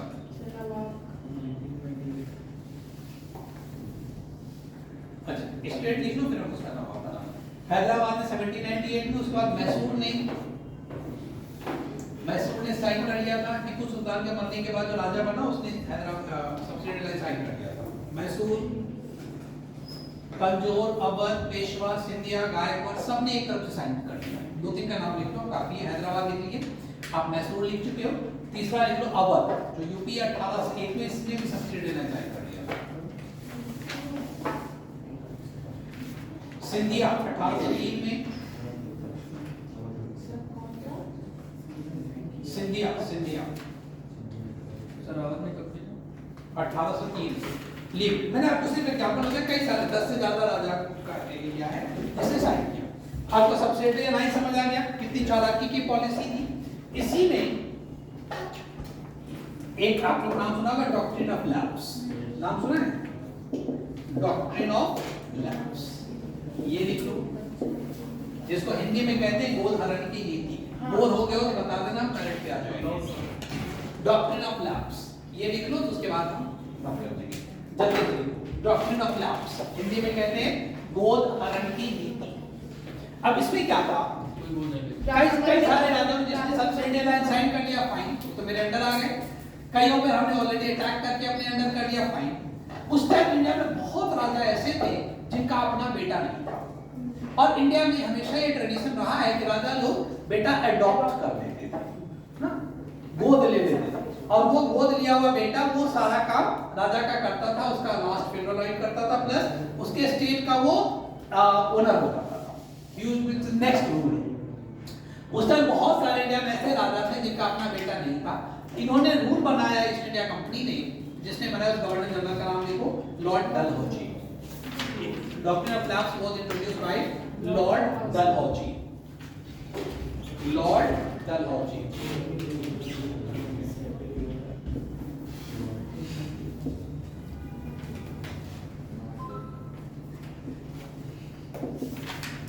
इनका टाइम है 1848 से लेके 1856 तक, ये इंडिया में गवर्नर जनरल थे। अब ये डॉक्ट्रिन ऑफ लैप्स ने क्या है, इसमें क्या था कि अगर इंडियन राजा का अपना बेटा नहीं होगा तो वो जिस बेटा को अडॉप्ट करेगा वो राजा का अंतिम क्रिया अंतिम संस्कार कर सकता है, लेकिन अगला राजा नहीं होगा। वो सारा का सारा एरिया ईस्ट इंडिया कंपनी में लैप्स कर जाएगा। It will become the part of English east India company. वो राजा का बेटा है माना जाएगा, उसके लिए पर्सनल जो भी, लेकिन उसका अगला राजा वो माना नहीं जाएगा। An entire area will be the part of English east India company. ये समझ आया? देखो अकॉर्डिंग टू दिस, या छोड़ दो मत लिखो, आपको समझ आ गया ना? Yes. अब एक दो स्टेट लिख लो जो इसके अंदर इंडिया, देखो सतारा, झांसी, संबलपुर, नागपुर, ये सब डॉक्ट्रिन ऑफ लैप्स में उन्होंने कैप्चर कर लिया। सतारा, झांसी, नागपुर, संबलपुर, ये सारे एरियाज डॉक्ट्रिन ऑफ लैप्स के अंदर आ गए। इसी में आप लोगों ने सुना होगा झांसी जब कैप्चर किया तो झांसी की रानी लक्ष्मीबाई ने फाइट की थी अपने स्टेट को बचाने के लिए। यस। अब अगला टॉपिक हमारा है, जो हमारा इंट्रो पार्ट था, इससे पहले आपको सब कुछ क्लियर हो गया है। अब अगला पार्ट जो है 1857 की क्रांति, यहां से हम स्टार्ट करेंगे। अब आप लोग मुझे बताओ कि इंडियन हिस्ट्री, मॉडर्न हिस्ट्री 1857 से पढ़ाना चाहिए या 1757 से? डिफरेंस समझ आया? बहुत राइटर, बहुत बुक आपको 1857 से मॉडर्न हिस्ट्री स्टार्ट करेंगे। 1857 की क्रांति को मॉडर्न इतिहास का पहला संग्राम मानते स्टार्ट करते हैं। बट व्हाट आई थिंक इससे पहले 100 साल पहले से बताना चाहिए, ताकि ब्रिटिश कैसे स्ट्रांग हो रहा है इंडिया में वो आपको क्लियर पता चले। 1857 हम नेक्स्ट लाइन करेंगे, जल्दी से डाल दो हेडिंग करेंगे। करंट के लिए मैंने लास्ट टाइम भी कहा था, फिर से आज रिपीट करें, जल्दी बच्चे नए हैं, आपको न्यूज़पेपर डेली पढ़ना है, ठीक है? कौन सा न्यूज़पेपर? हिंदू। हिंदू पढ़ लो या इंडियन एक्सप्रेस पढ़ लो। बीच बीच में चेंज मत करना कि एक दिन हिंदू एक दिन इंडियन एक्सप्रेस, दोनों चेक करते हैं कैसा है। चेक कर लो, लेकिन एक को कंटिन्यू कर लो। आपको जो भी करना है, हिंदी न्यूज़पेपर नहीं पढ़ना, आप कंपटीशन के पॉइंट ऑफ व्यू से पढ़ना हो, अपना गली मोहल्ले का न्यूज़ देख लो। बट हिंदी जो जागरण है, आज तक है, हिंदुस्तान है, वो कंपटीशन के पॉइंट ऑफ व्यू से बहुत अच्छा नहीं है। आप या तो हिंदू प्रिस्क्राइब कर लो, टाइम्स ऑफ इंडिया कर लो या इंडियन एक्सप्रेस कर लो, ठीक है? I generally recommend Hindu. आपको डेली पढ़ना, उसके बाद महीने में एक मैगजीन कोई भी अपने मन से प्रिस्क्राइब कर लो। जनरली पीटी में रिकमेंड करता हूं, प्रतियोगिता दर्पण कर लो। ये दो आपको करना ही है। डेली न्यूज़पेपर पढ़ना है, डेली 10 मिनट 15 मिनट 20 मिनट जरूर देना है। इनकेस अगर छूट गया एक दिन दो दिन कोई बात नहीं, इसके लिए पुराना नहीं जाके मिल गया तो ठीक है, नहीं तो रुक जाना। आप महीने में एक मैगजीन जरूर पढ़ लो, तो आपका कवर हो जाएगा, जो 2-4-5 दिन छूटा होगा। कितने लोग ने स्टार्ट कर दिया न्यूज़पेपर पढ़ना? Hindu, Hindu, Yes, sir. Hindu, Indian express. हाँ कोई भी पढ़ो। सर्कल से स्विच कर। नहीं स्विच नहीं करो। Indian Express is good newspaper, I am not asking to switch. Indian Express अच्छा है, हमने कहा जो भी करो उसको कंटिन्यू करो, या तो इंडियन एक्सप्रेस कर लो या सर हिंदू ट्राई नहीं किया कभी इसके लिए तो कर लो, दोनों देख लो, आपको जिसकी लैंग्वेज से समझ सर आए हिंदू की इंग्लिश थोड़ी हाई लेवल की है, बहुत हाई नहीं है, तुम लोग उससे ज्यादा हाई लेवल सर बहुत बड़ा होता है नहीं सर, एडिटोरियल कॉलम्स का न्यूज़पेपर तो बड़ा है, कौन सा न्यूज़पेपर छोटा होता है? हिंदी का न्यूज़पेपर वो भी 10-12 पन्ने के होते हैं। सर एडिटोरियल कॉलम मेरी हिंदी का बहुत ज्यादा न्यूज़पेपर तो बड़ा होगा ही ना, एक पन्ने का थोड़ी ना होगा, एक पन्ने का वो आईनेक्स आता है शायद शाम को आता है ना, कैसा है वो नहीं पढ़ना। आज का हिंदू का या कल के हिंदू का न्यूज़ बताओ क्या है? सर। फ्रंट न्यूज़ क्या था? हाँ सर अभी इसरो में लाइक चंद्रयान 3 लॉन्च होने की तैयारी की है। It will launch by 13th of July और अगस्त में उसकी लैंडिंग। वो is the chairman of ISRO.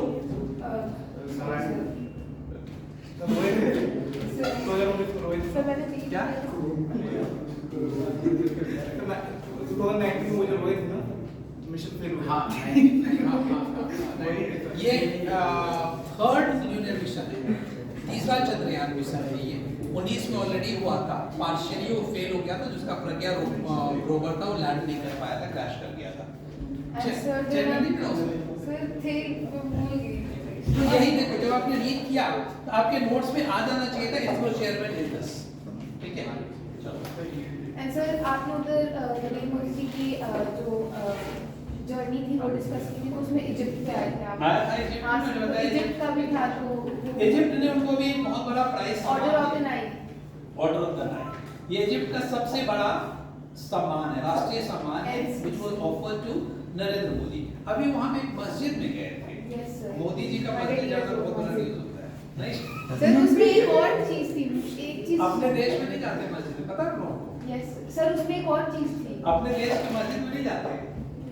Sir. कभी कभी इंडिया की किसी मस्जिद में गए बताइए जरा, जाते हैं क्या? सर अगर किसी ने नोटिस किया है कि मोदी जी जब किसी कंट्रीज वगैरह में जाते हैं तो वो हमेशा कैप पहन के जाते हैं, बट जब ये उधर इजिप्ट में गए तो उन्होंने कैप ही नहीं पहनी हुई थी। चलो लिखो, न्यूज़ लिखो फटाफट। चलो इजिप्ट ही लिखो, सबसे पहले इजिप्ट लिखो। और मैंने यूएस विजिट की भी चीज लिखा है, लेकिन नहीं आपको अमेरिका विजिट की कुछ चीज मैंने लिखा है। Prime minister Narendra Modi visited Egypt.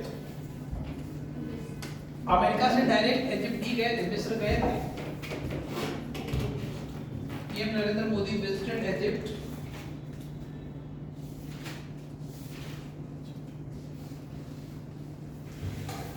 and met with the president. Egypt के प्रेसिडेंट कौन है अभी? अब्दुल फतेह एल-सीसी। गुड। अभी इजिप्ट के प्रेसिडेंट है अब्दुल फतेह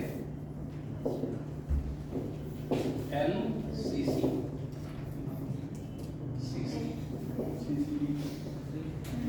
अब्दुल फतेह एल-सीसी। आप लोगों को इजिप्ट की थोड़ी सी कहानी पता है? ये जो प्रेसिडेंट बने हैं, इनसे पहले वहाँ पे एक रूलर थे जो 40 साल से रूलर थे।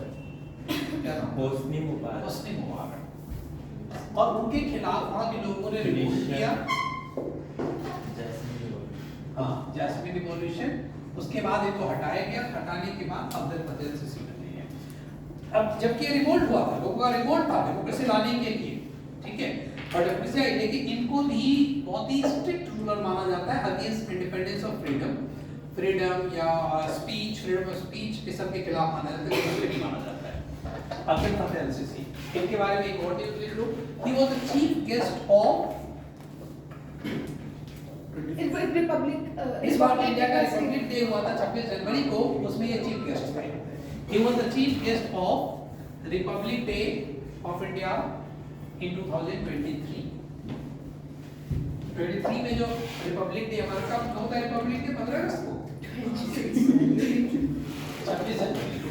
तो he was the chief guest. हर साल किसी न किसी को चीफ गेस्ट बनाया जाता है। तो he was the chief guest of India in 2023। आप 24 वाला भी याद रखिएगा, 23 वाला भी याद, 24 जो आने वाला है उसका भी याद रखिएगा। Egypt, Egypt gave the highest award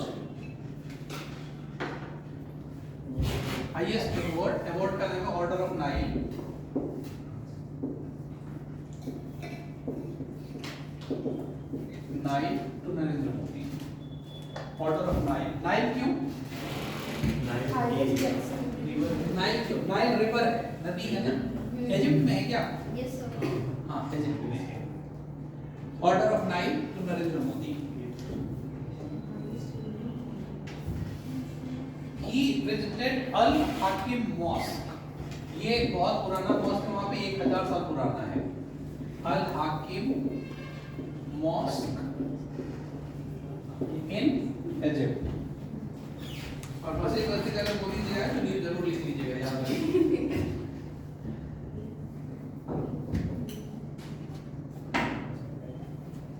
next.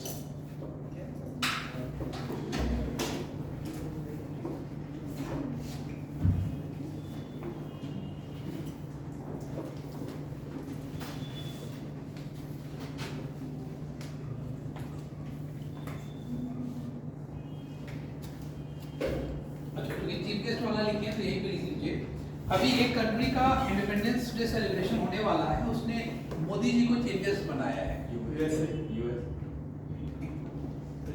USA का 4 जुलाई को होता है, वो तो वहां से होके आ ही गए अभी. हाँ, फ्रांस. देखो, फ्रांस का इंडिपेंडेंस डे कब मनाया जाता है? 14 जुलाई. क्यों 14 जुलाई को क्यों? क्या आजाद नहीं करता? सर क्योंकि उनका वो constitution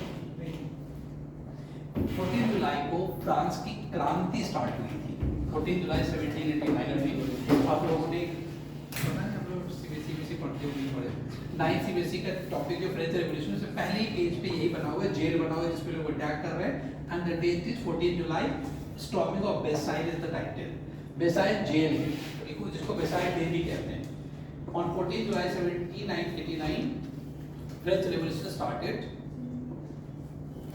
On 14 July 1789, the French Revolution started.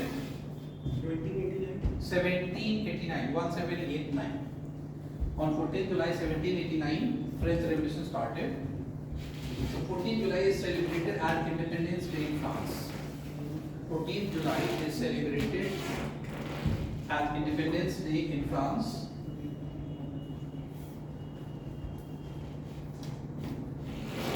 Narendra Modi is invited. Prime Minister of India, Narendra Modi is invited to become the chief guest.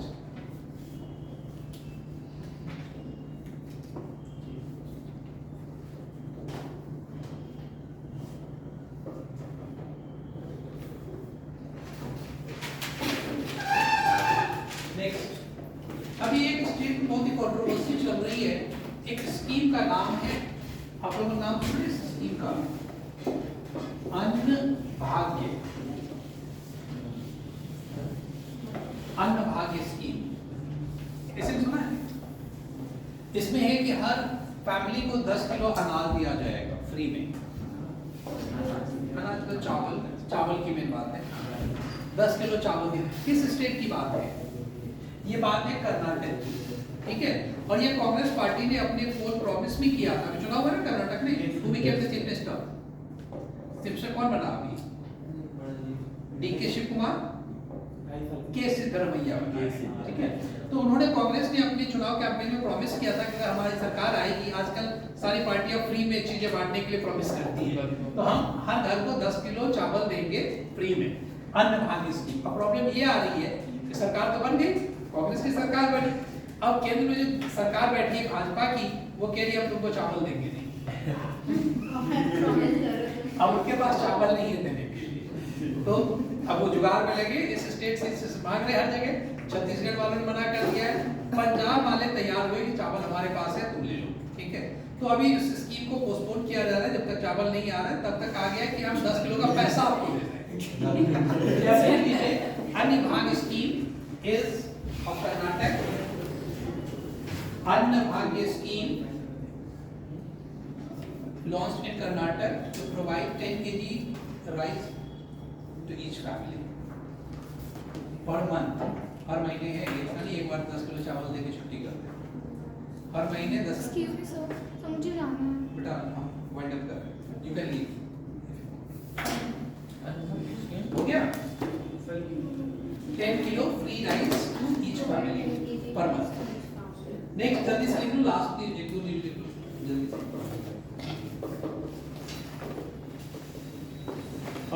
अभी एक शिप गई थी टाइटैनिक को देखा है। हाँ सर, यस सर, उसका मतलब है वो लिखो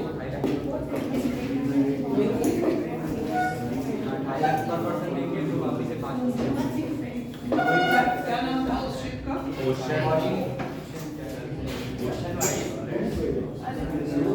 उस कंपनी का नाम था ओशियन गेट। ठीक है, उस सबमरीन का नाम था टाइटन। और किसको देखने गई थी? टाइटैनिक। टाइटैनिक कहाँ पे है? कौन से ओशन में है? अटलांटिक ओशन में है, अटलांटिक, नॉर्थ अटलांटिक में है। ठीक है, तो ओशन गेट कंपनी है जो टाइटन नाम से सबमरीन जिसकी थी, जो टाइटैनिक की विजिट कराती थी मलबा देखने के लिए, गार्बेज देखने के लिए, और टिकट का कॉस्ट लाखों डॉलर में था। ऐसा नहीं 100-200 रुपए दे के चले जाओ टाइटन से, आपने लाखों डॉलर की कॉस्ट थी। उसमें 5 लोग गए थे, ठीक है, और ये टाइटन सबमर्ज हो गया, डूब गया, 5 लोगों की डेथ हो गई। ठीक है, 5 का नाम लिखो। टाइटैनिक की सैर करने गए हाँ, टाइटैनिक के मलबे को देखने गए थे। उसमें जो इसका पायलट था वो ओशन गेट कंपनी का सीईओ भी था, फाउंडर था। ओशन गेट कंपनी का सीईओ वही था जो इसका पायलट था। नाम लिखो,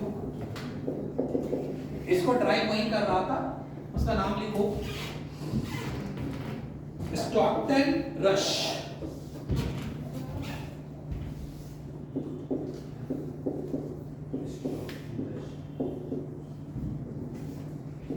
Stockton Rush was the pilot and CEO of this company.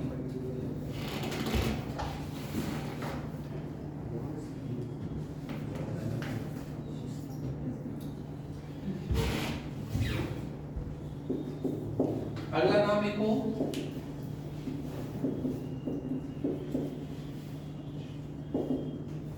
ये ब्रिटिश बिजनेसमैन था,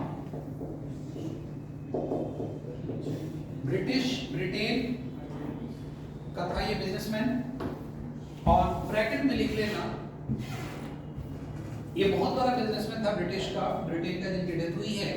He helped Narendra Modi in bringing cheetah from Africa. इसने बहुत हेल्प करी थी। अभी पता चीता आया था कहाँ से? अफ्रीका, हमने बताया कंट्री का नाम नामीबिया से। पहले नामीबिया से आया था, फिर साउथ अफ्रीका से आया था।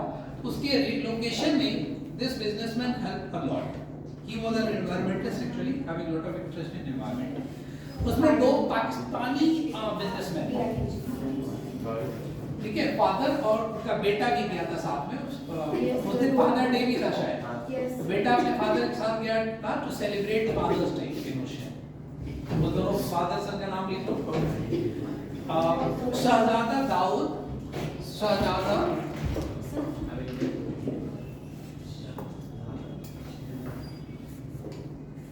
Dawood and his son Suleman Dawood. ये दोनों थे, पाकिस्तानी हैं। ये दोनों पाकिस्तान के हैं, जिनकी डेथ हुई है। ये पाकिस्तान के one of the richest man of Pakistan, Shahzada Dawood, बहुत बड़े बिजनेसमैन थे। Shahzada Dawood and his son Suleman Dawood.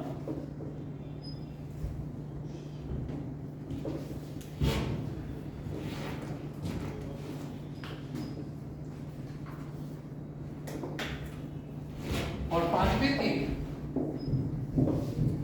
Paul Henry,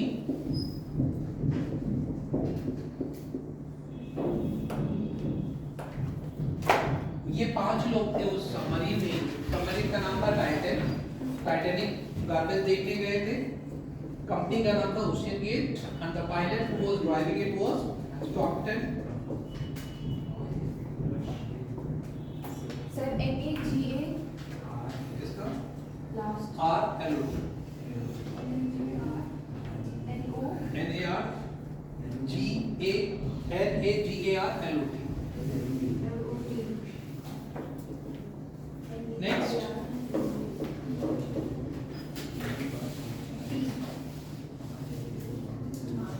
next एक न्यूज लिख लो, अभी बहुत ज्यादा न्यूज में है। When Narendra Modi was in US visit, उससे एक जर्नलिस्ट ने क्वेश्चन पूछा था, and that is very controversial. पता है आप लोगों को देखा था? हाँ, उन्होंने इंडिया में मुस्लिम्स की कंडीशंस पे, माइनॉरिटीज की कंडीशंस पे, फ्रीडम ऑफ प्रेस पे क्वेश्चन पूछा था। The question was that in India there is no freedom for the minorities. Minorities are being tortured, especially targeting the Muslims. And there is no freedom of speech. When the people are trying to speech, they are not allowed to speech. और अभी कुछ दिन पहले राहुल गांधी भी गए तो उन्होंने भी कहा था कि इंडिया में बोलने की आज़ादी नहीं है। सुना था आप लोगों ने? देखा था? Yes, sir. उस जर्नलिस्ट को ट्रोल किया जा रहा है, उसका नाम लिख लो। Wall Street Journal, Wall Street Journal, वो वॉल स्ट्रीट जर्नल की जर्नलिस्ट थी। Wall Street Journal journalist, Wall Street Journal journalist Sabrina Siddiqui, Sabrina Siddiqui, who questioned Narendra Modi in White House.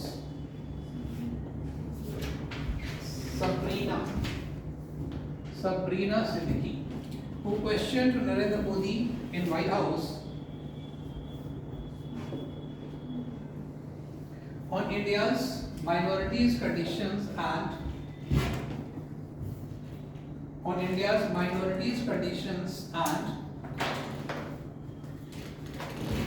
the freedom of press, and on freedom of press is getting trolled. Trolled जानते हो आप लोगों ने क्या होता है? Yes, sir. Is getting trolled.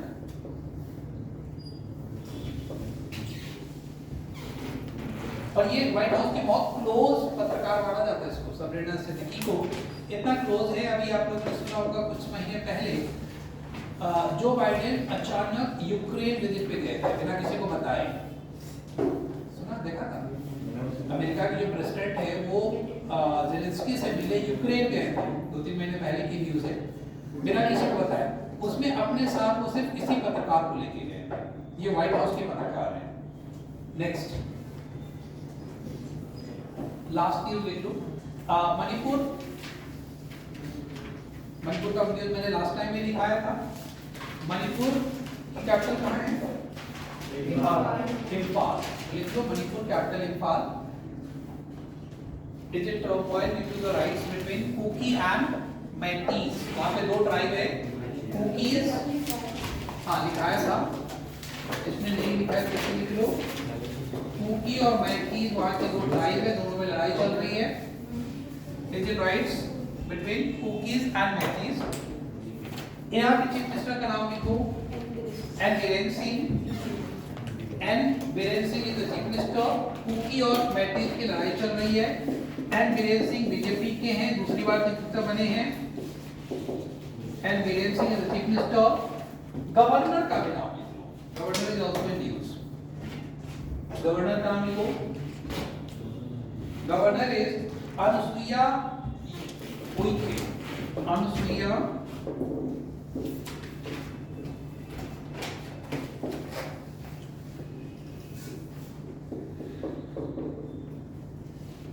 Anusuiya Uikey is the governor of Manipur. एक governor hot news में है कल परसों से।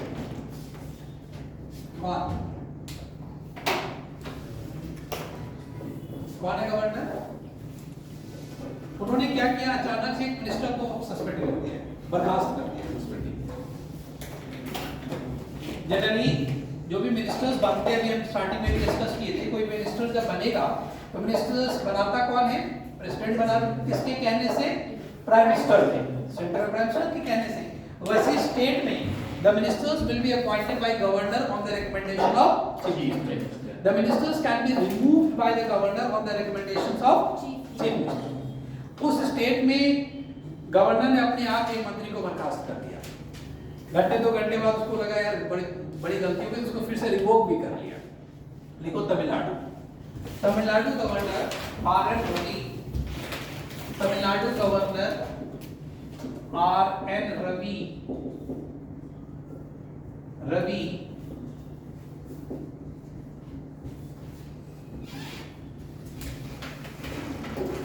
removed. RN Ravi removed. Minister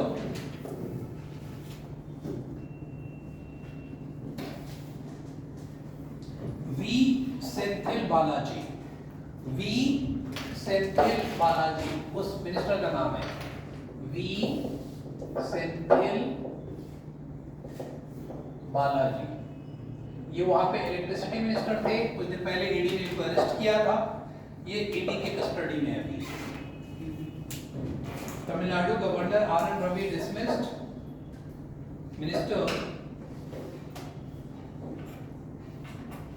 V Senthil Balaji, the electricity minister of Tamil Nadu. Done? और करना है? सर अभी ब्रांच में क्या हो रहा है बस ये इसकी डेट भी पूछते हैं सर, इसकी डेट भी पूछी जाती है किसकी? नहीं, डेट भी डेट नहीं। क्वेश्चन किस टाइप का बनेगा जब अगर एग्जाम में पूछा जाए